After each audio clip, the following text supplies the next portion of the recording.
First, what does Gnostic or Gnosis mean? Gnosis is a Greek word meaning knowledge, but it denotes intuitive wisdom as opposed to common intellectual knowledge. Gnosis emerges directly from inside a person, and it doesn't depend on data from one's environment. It is said that a fount of Gnostic wisdom lies latent within each person, and that the practices of alchemy are used to access this wisdom. The processes of alchemy employ certain natural substances and special disciplines to purify and transform the physical body. Alchemy evolves a person to the highest degree possible. The Templars acquired their secrets of Gnosis and alchemy from a few different sources during their nearly 200 years in the Middle East.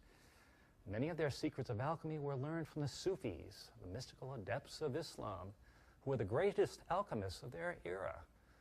The Sufis had acquired their alchemical secrets from traveling throughout the Muslim Empire, which once stretched from Spain to India. The Templars also received their Gnostic secrets from a lineage of Gnostic masters that had descended directly from Jesus. According to records, Jesus founded not one, but 2 lineages and 2 churches. One lineage was founded upon St. Peter, and it became the Catholic line and church. The other lineage was founded upon Mary Magdalene and John the Divine. It became the Gnostic lineage and church. This second lineage from Jesus became known as the Johannite lineage and church. Following John the Divine, this Johannite lineage passed down a lineage of Gnostic masters until it reached the Knights Templar. Following the First Crusade, our first Knight Templar Grand Master, Hugh de Payens, became the Grand Master of this Johannite lineage. From that time onwards, the Templars were the possessors and guardians of this ancient lineage. The school of thought promulgated by the Johannite lineage and church teaches how humans can access their innate intuitive wisdom or gnosis through the practices of alchemy. Such practices include traditional alchemical practices along with yoga and meditation. The Johannite Church is part of the ancient goddess spiritual tradition that since time immemorial has encouraged its followers to find their answers inside themselves. The goddess path to enlightenment is still strong throughout the world and is practiced among shamans, Gnostics, mystics, pagans, and yogis. The goddess tradition is also known as the teachings of the rose. The rose is both a symbol of the goddess as well as a symbol for both alchemy and gnosis, which are branches of the goddess spiritual tradition. The red rose denotes the fire created by alchemy, and the flowering of the rose denotes the blossoming of Gnostic intuitive wisdom within a person, which results from alchemy. The Templars and other Gnostic and alchemical sects that taught the teachings of the rose were known as sub rosa. This means that they existed under the symbol of the rose. The Templars and other Gnostic and alchemical sects that taught the teachings of the rose were known as sub rosa, meaning that they existed under the symbol of the rose. One of the titles of the Knights Templar was Knights of the Rose Cross. Another popular sub rosa sect in Europe are the Rosicrucians, meaning those of the Rose Cross. As a sub rosa sect, the Templars learned many practices that are related to alchemy and gnosis. They learned to use certain elixirs and herbs to catalyze alchemy inside themselves. They also learned alchemical exercises, which today we would call the practices of yoga. The goal of these alchemical practices was to awaken a latent alchemical force that exists at the base of the spine of all people. This force is known in the West as the Holy Spirit, and in the East it is known as Kundalini, the serpent power. Once this latent alchemical force is awakened within a person, it does all the work of purifying and transforming them until they acquire gnosis. This force can also be awakened by a Gnostic master who has awakened and developed his or her own inner Kundalini. Such transmissions occurred during initiation ceremonies of the Templars. At such times, Templar masters would transmit their own alchemical force into a new Templar and thereby initiate him onto the Gnostic path. The core teaching of the Gnostic Church, founded by Mary and John, is the opening to gnosis, the intuitive wisdom that lies latent within all people. In the Holy Land, the Templars learned that inner gnosis can be accessed through alchemy. From the Sufis, the adepts of Islam, the Templars discovered that the process of alchemy evolves the human body and enables a person to access this fount of intuitive wisdom or gnosis that lies within the heart. The Templars came to call upon both Mary and John for success in their practices of alchemy and gnosis. They recognized Mary as an incarnation of both the Gnostic goddess Sophia and the ancient goddess Venus, the goddess of love. As Sophia, Mary embodied the essence of Gnostic wisdom. And as Venus, Mary held the keys to the attracting power that is required for success in all alchemical experiments. Because Mary was both Venus and Sophia to us, we Templars came to call upon her for success in all our Gnostic and alchemical practices.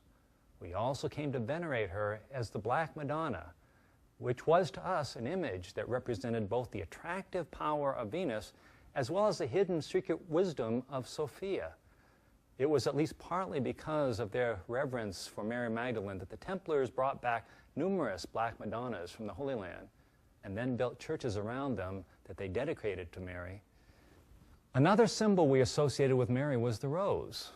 The rose is Mary's symbol because it is an ancient symbol of Venus.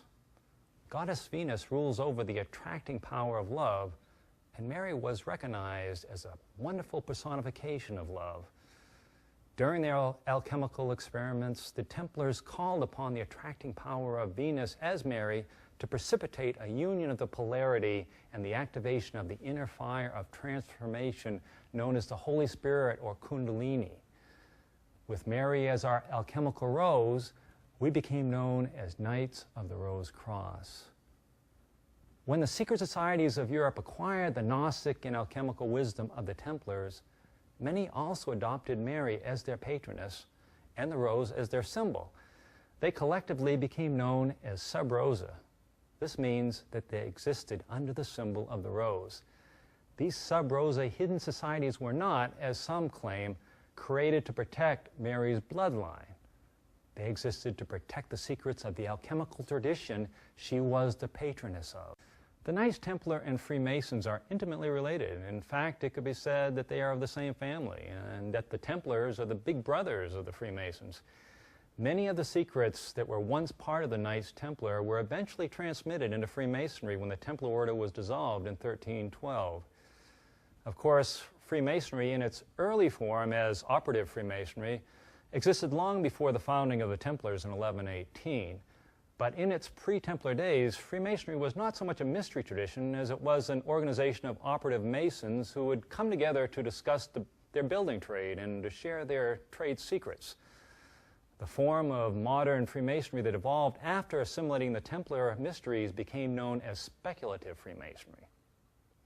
The primary secrets the Freemasons received from the Templars were those related to alchemy, which is the process of transforming and evolving the human body. Through alchemy, a person can tap into his or her innate store of Gnostic or intuitive wisdom and even achieve immortality. The secrets of alchemy were acquired by the Templars in the Holy Land, principally from the Sufis, the mystical adepts of Islam.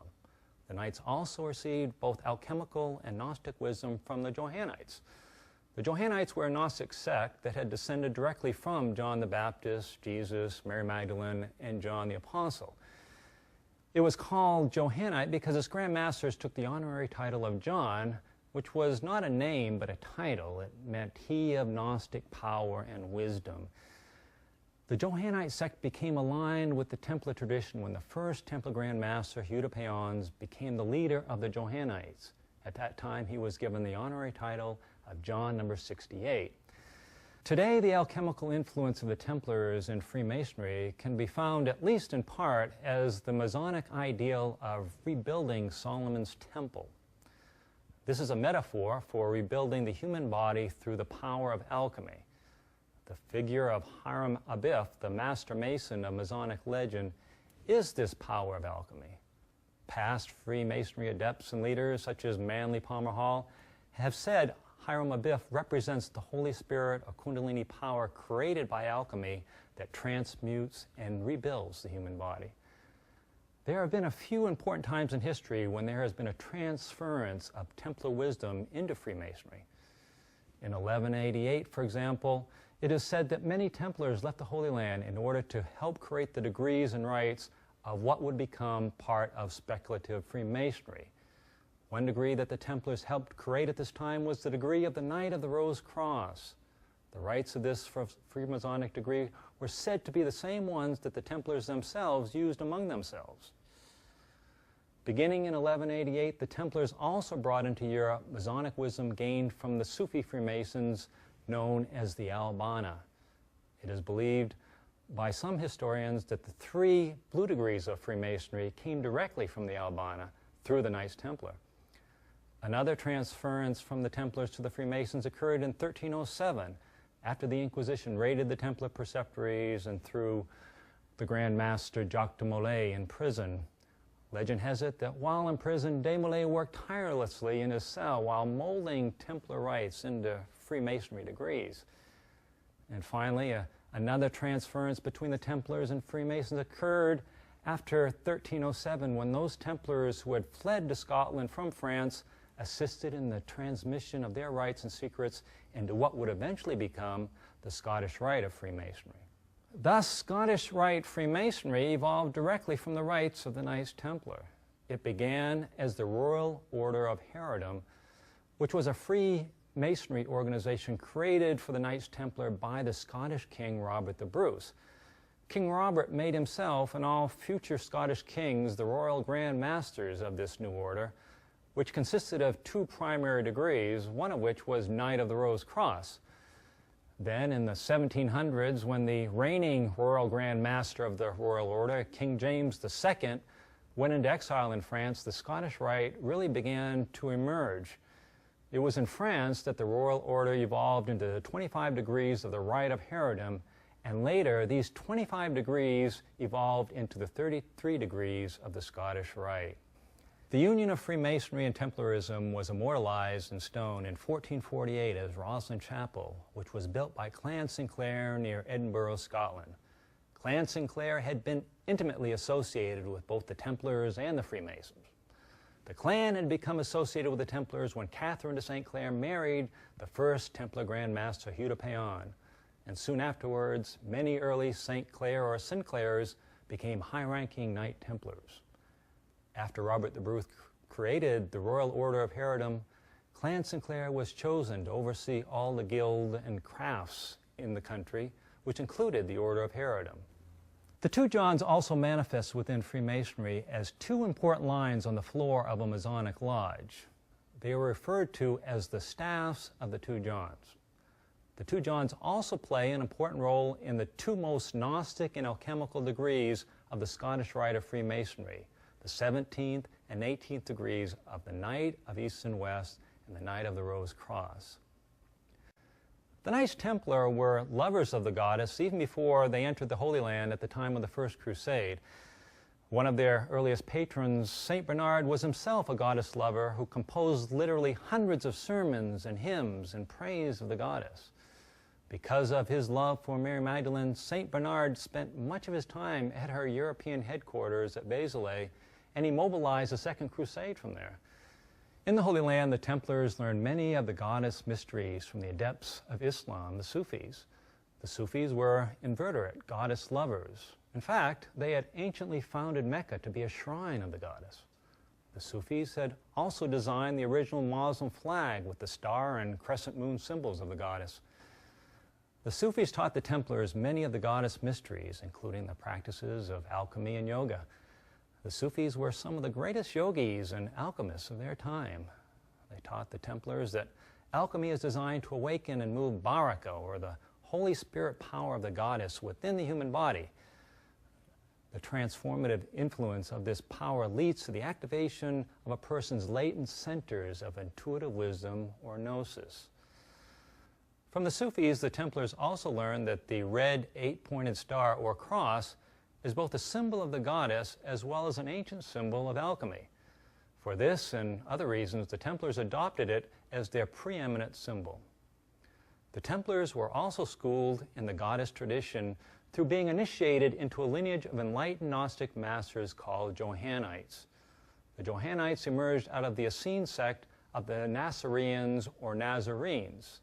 This sect observed goddess rites and teachings that had been brought to the Middle East from the Far East. This was the Essene sect that John the Baptist and Jesus were born into. John and Jesus became masters of the Johannite lineage and eventually passed it to Mary Magdalene and John the Apostle.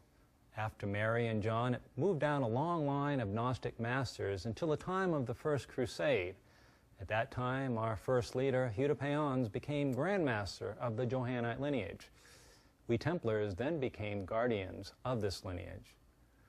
Because of the influence of the Sufis and the Johannites, the Templars came to know of the Holy Spirit as the power of the goddess. It was this power that was transmitted into the Knights Templar during their ceremonies. It was this power that they acknowledged to be the Holy Grail itself. The Templars eventually chose many symbols of the goddess to venerate, including roses, five-pointed stars, and doves. One of their favorite images of the goddess was the Black Madonna. They associated the black color of the Black Madonna with the destructive, transformative Holy Spirit power of the goddess that fuels inner alchemy. When the Templars returned from the Holy Land, they brought back many Black Madonnas and eventually built Gothic cathedrals around them.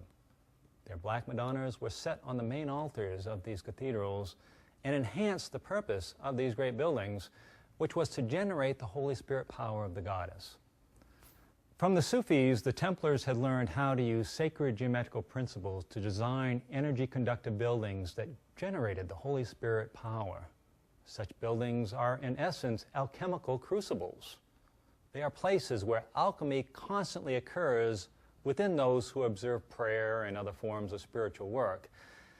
If you visit a Gothic cathedral today, there is a good chance you'll find there Black Madonnas and many symbols associated with the goddess. Many have rose windows, which are stained glass windows decorated with motifs centered around the goddess symbol of the rose. Many have sculptured heads representing the goddess or her son, the Green Man, and many have floors covered over with labyrinths. These labyrinths are representations of the geometrical form body of the goddess. Simply by walking within a labyrinth, alchemy is triggered within a person and the Gnostic centers of intuitive wisdom are activated. All things can be known once a person reaches the center of the labyrinth.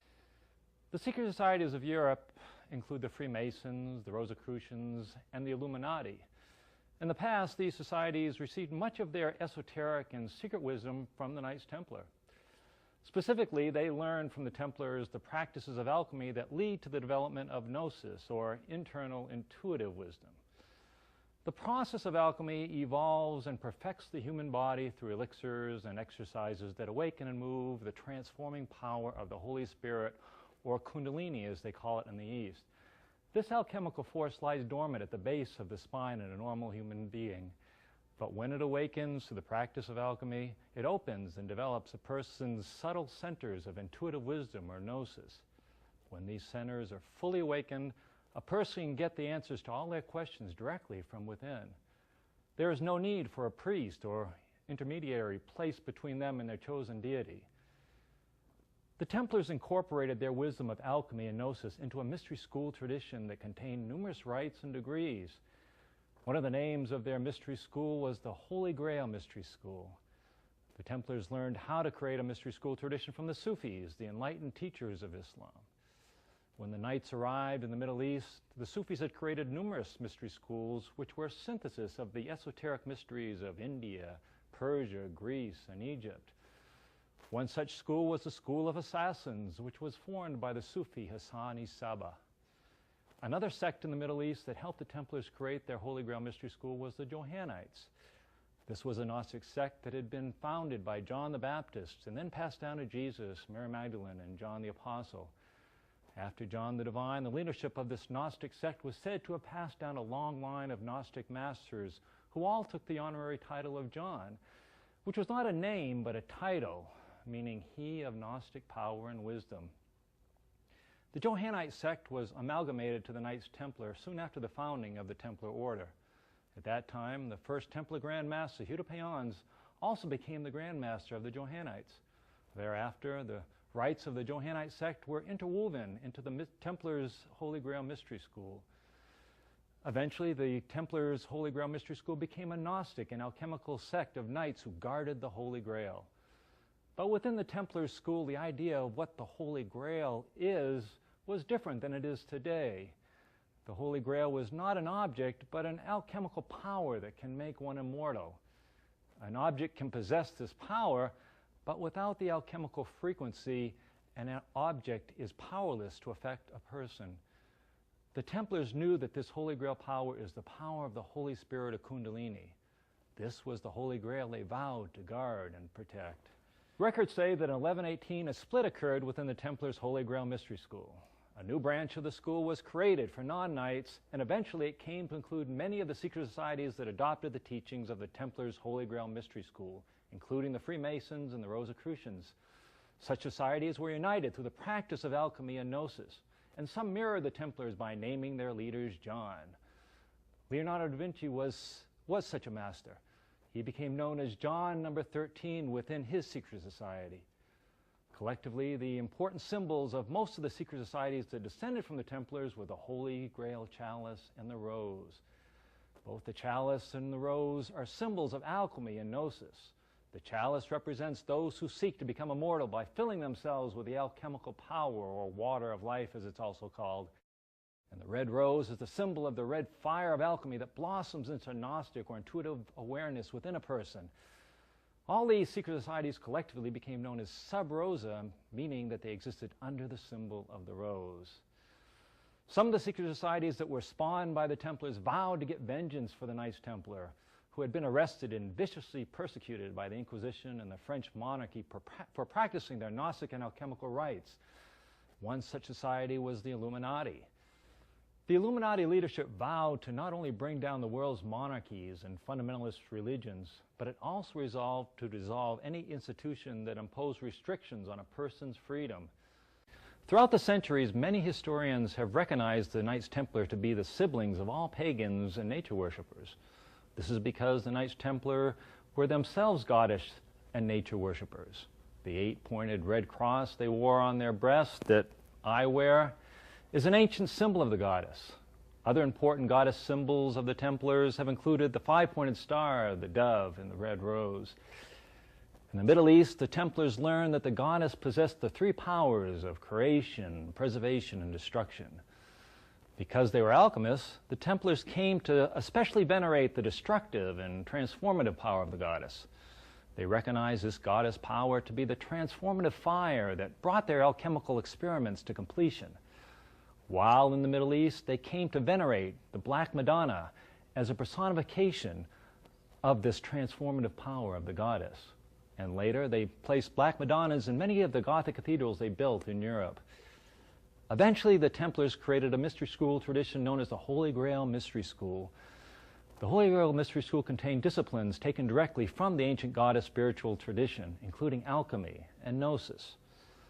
A very interesting link between the Templars and pagans is their mutual admiration for the son of the goddess, the Green Man. The love that the Templars had for the Green Man is evident by the Green Man heads adorning many of the Gothic cathedrals built by the Templars or Templar-trained Masons in Europe. But the Templars' affiliation with the Green Man was much deeper than simple icon worship. In many ways, their leaders were guided by the Green Man. The patron of the Knights Templar Order was himself a personification of the Green Man. He was St. George, who was known by the Templars as both St. George and Green George. The name George comes from Geo, meaning the earth, so Green George or St. George was the Green Man of the earth. The Templars also recognized the Green Man to be the guardian of the goddess's mysteries, and they acknowledged that those that became teachers of the goddess's mysteries were subtly guided by the Green Man. The Templar patron saint John the Baptist was one such teacher, as were many of the Templar Grand Masters. Each Templar Grand Master revealed his association with the Green Man by assuming the honorary title of John, including our first Grand Master, Hugh de Payens, who became John number 68 in a long line of Johns extending way back to John the Baptist. John was an ancient name for the Green Man, as were variations of that name, which include John, Janus, Jana, and Jack. The special association between the Green Man and John the Baptist was revealed by Leonardo da Vinci when he painted John as Dionysus, the Green Man of Greece. Leonardo had himself been initiated into a European secret society that had descended from the Templars and also named its Grand Masters John. It is said that Leonardo himself became a Grand Master of his society and received the title of John number 13. Another name and form of the Green Man venerated by the Templars was Baphomet. Baphomet was the name of the Green Man as the wielder of the goddess's destructive and transformative power.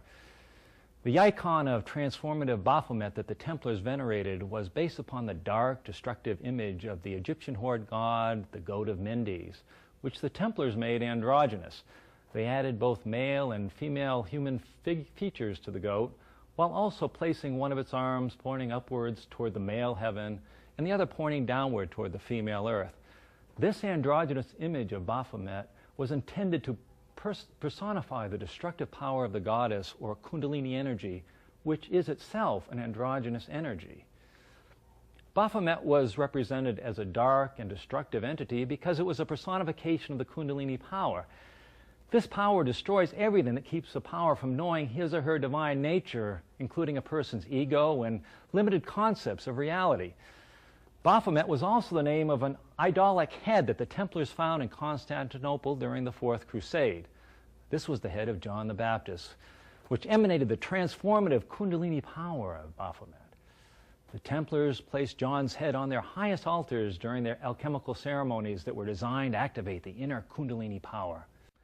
Recently, there has been much said and written in such books as the Da Vinci Code and Holy Blood, Holy Grail about a legacy that resulted from the union of Jesus and Mary.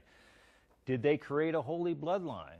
Well, perhaps, but as you probably know by now, no one has been able to produce a legitimate record confirming such a bloodline. For this reason, many researchers have been led to believe that the legacy of Jesus and Mary might be something other than a bloodline. Over the past 50 years, a group of Gnostic Gospels discovered at Nag Hammadi in the Egyptian desert have been slowly translated, and they reveal that Mary was a very close disciple and companion of Jesus. At times, she was even taught Gnostic wisdom that all the other apostles were not. We in the International Order of Gnostic Templars contend that the legacy that Mary and Jesus left us was a Gnostic spiritual tradition.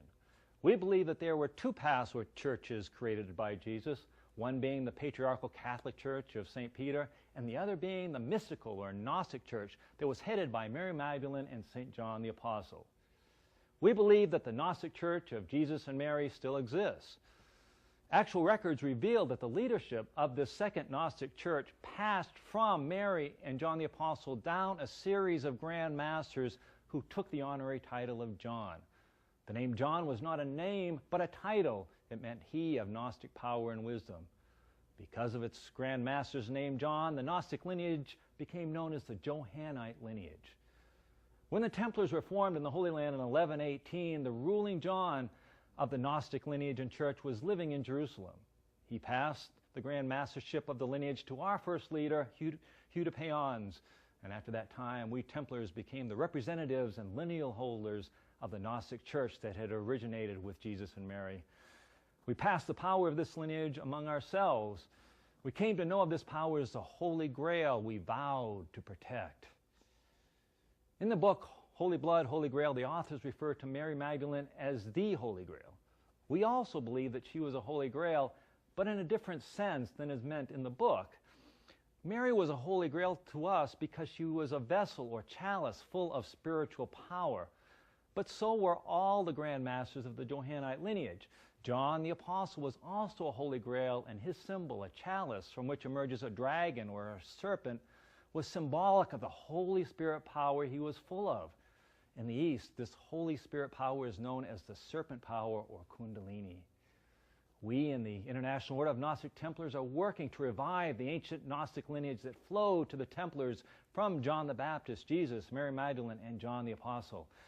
Much of the Templars' Gnostic wisdom and rites have been lost or scattered, but we believe much have also ended up in Roslyn Chapel and now lie hidden within its crypt. We have reason to believe that when the crypt of Roslyn Chapel is open, that much Gnostic wisdom and documentation regarding the legitimacy of the Templars' Gnostic lineage from Jesus will in fact come to light. The ideal of a world where all religious traditions are united in support of each other has been a goal of the Knights Templar since their early days in the Holy Land. During that time, the Knights learned from the mystics of the Muslim tradition, the Sufis, that all the world's religions are linked and have many similarities. During the early years of the Muslim Empire, the Sufis traveled to many of the regions in Asia and Africa that had been conquered by the Muslims, and through intensive study in these areas, they came to understand that the essence of all the ancient spiritual traditions are the same. Eventually, the Sufis gathered up the mystical doctrines and scrolls from these diverse countries and brought them back to the Middle East. There, they wove the ancient wisdom into numerous synthetic mystery schools. Thus, the Sufis' mystery schools became an amalgamation of wisdom derived from such exotic countries as India, Persia, Egypt, and Greece. One such Sufi mystery tradition was founded in Cairo and became known as the House of Wisdom. Many Sufis from around Asia studied at this mystery school, which was divided into 9 degrees leading to enlightenment. These Sufis that graduated from the House of Wisdom went on to found their own mystery schools. Such schools became known as the School of the Assassins, the Druze, and the Yazidis, just to name a few. Eventually, the Templars themselves created their own synthetic mystery school tradition known as the Holy Grail Mystery School. They wove into this mystery school much alchemical wisdom that they had learned from the Sufis, as well as esoteric wisdom from the Kabbalah and both the Greek and Egyptian mystery traditions. The Templars also wove into their school Gnostic wisdom they had inherited from the Gnostic sect known as the Johannites. The Johannite sect had descended directly from Jesus, Mary Magdalene, and John the Apostle.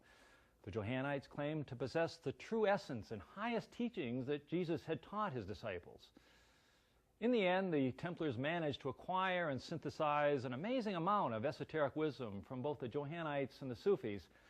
But perhaps the most important wisdom they gained from these sects is that the essence of all religions is the same, and that all religions evolve out of the primal spiritual path of alchemy and gnosis. All religions typically begin with a Gnostic master sharing his Gnostic wisdom with his disciples, who then make a religion around their master's Gnostic revelations. Eventually, certain concepts crystallize within a new religion, and it becomes imperative that all members subscribe to the crystallized dogma. If members then have mystical visions or Gnostic insights that are contrary to the approved dogma, they risk persecution, torture, and even death.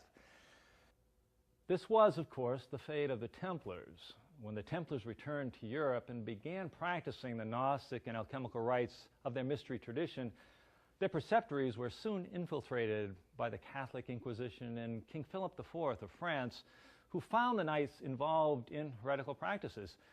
Many Templars lost their lives in prison or by being burned at the stake at this time, but many were able to escape. Those Templars that fled to Scotland and other parts of Europe were able to keep their Gnostic and alchemical wisdom alive by transferring it into secret societies such as Freemasonry and the Rosicrucians. These secret societies thus continued the work of the Templars. One secret society that acquired much Templar wisdom was the Illuminati. This secret sect was formed to both follow the teachings of the Templars as well as to create a one-world spiritual tradition where Gnostic and alchemical rites could be. The mysteries of the Peacock Angel come from a religious sect that currently resides in northern Iraq known as the Yazidis. This sect claims to have the oldest religion in the world and can trace it back at least 6,000 years. The Yazidis came to the Middle East from India around 2000 BC and then assisted in the creation of the Sumerian, Babylonian, and Assyrian civilizations before permanently settling in their present location in northern Iraq. During the time the Knights Templar were stationed in the Middle East, settlements of the Yazidis were located in both Syria and Iraq. It is possible that the Knights Templars may have learned about the Yazidis and even studied with them at that time. The Yazidis were a synthetic Sufi mystery school similar to the others that the Templars studied with during their time in the Middle East. It had become a Sufi sect under the guidance of the great Sufi adept Sheikh Adi, who reformed the Yazidis in the 11th century. The Yazidi religion revolves around a deity known as Tausi Malek, which is a name meaning peacock angel or peacock king. According to the Yazidis, the peacock angel was a leader of 7 archangels that God created in order to help him create and oversee the universe. The peacock angel is thus the Yazidi counterpart of Archangel Michael, the leader of the 7 archangels in the Christian tradition. The peacock angel also helped God to create humanity. He then taught the first humans how to worship and commune with God. For this reason, he is today recognized by the Yazidis as the first teacher of the spiritual path on earth.